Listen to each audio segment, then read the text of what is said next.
Well, I'm on the farm today, and I've got the mighty Farmall 350 over here in my tractor shed where I usually keep the Massey 50, the original Massey 50. And I actually kept this tractor in it all winter last year. But I've talked about a flat tire on this tractor, which kind of bugs me. And also, I don't know how many times people have commented how wide these wheels are. And so I'm going to try to narrow those things up. And basically what I got to do is take that wheel just like it is, put it on here. It's the way they're dished. They need to be dished in, not dished out, I guess might be the way you say it. Now, I want to give a shout out to a YouTube channel, PA Grain Farmer. If you're not watching his videos, I think they're pretty good. But he's got a video, and I can't remember which one it is, where he talks about widening out his front end. I think when he's working in plowed ground. If he sees this video, maybe he'll correct me in the comments. But in any event, people say it's really stressful on the bolster. I don't know about that. Maybe it is. I can't say I've ever read of an air front tractor with the front bolster broke from having the wheels spread out.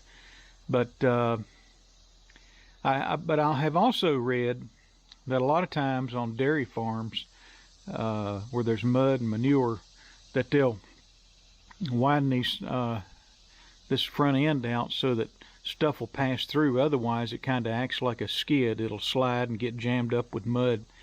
And so this tractor came off of a working farm in Ohio, perhaps back in the late 50s and into the 60s. It was a dairy. I have no idea, but I can't imagine international. Well, it is International Harvester, but I can't imagine them making the option available to spread these wheels out and not having the strength designed into the bolster. But you never know. I'm pulling them in to eliminate that potential threat, but I just think the tractor looks better with the wheels closer together.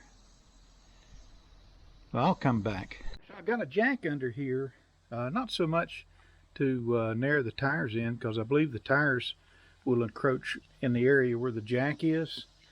But what I want to do is I want to just get the flat tire off, and I want to move this tire over here. I'll see how that goes. But I want to move that tire over here, and that way if anything falls, there'll be one tire holding this front end up. So let me work at that and I'll come back. I've also got some PB Blaster here. I've also got some PB Blaster, and I sprayed all these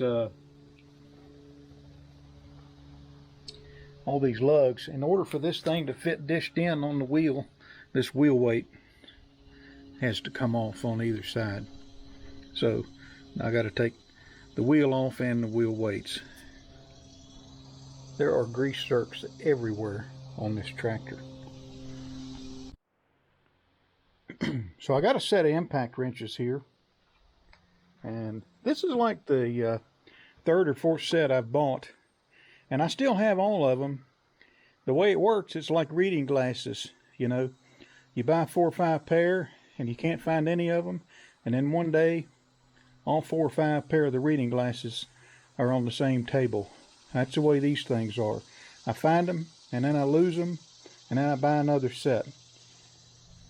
One's missing already, but I already know it's down there on the impact wrench. But I'm going to use these things to take these bolts, see if I can get a wheel off.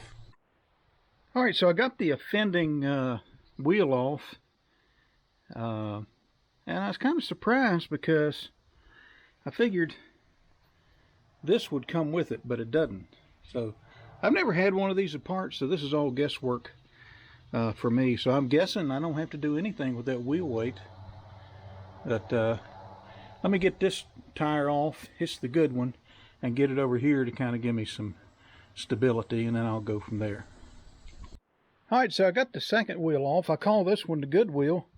The good wheel, not the good wheel like the store, because it holds air. And so what we want to do here is simply dish this thing in and get it on that side of the bolster. So, you know, if something lets go with the jack, I've at least got one wheel attached to the tractor. So let me do that and I'll come back. So I got the tire and wheel off of this side, and I did not have to move the wheel weight, so I was kind of glad of that. 3 bolts, pretty easy. I pulled the jack out, drove a 2x4 underneath this wheel, and I felt like when I put the jack, the width of the jack would preclude putting the other tire on, but it's flat, so I got to change it anyway. So I'll come back. Okay, so you might have asked, you know, why didn't I just run this thing up on these 2x4s to start with? Well, obviously I had a flat tire on this side and a good tire on that side, and the good tire had to come off of this side to go on that side. So that's kind of why I did what I did. Now, I've got every tire tool and screwdriver that I can lay my hands on. Sometimes getting these tires loose can be a challenge. And then I got a 2x6 here, and I'll take my Honda farm truck, CRV farm truck, and drive up on here and see if I can break that bead loose.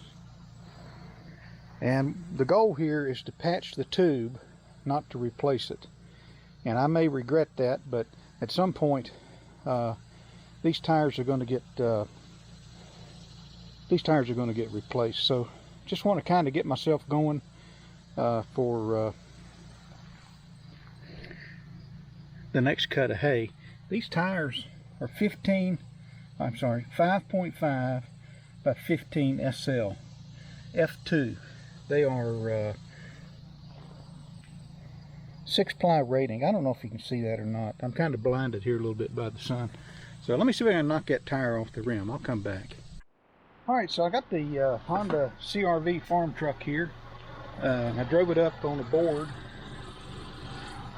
to break this loose, and so I'm cooking with gas, I reckon. I've done this trick many times. I'll come back. So I got the tube out, and after I broke the bead loose, I've got these Harbor Freight Special tire tools here, and this tube actually looks pretty good.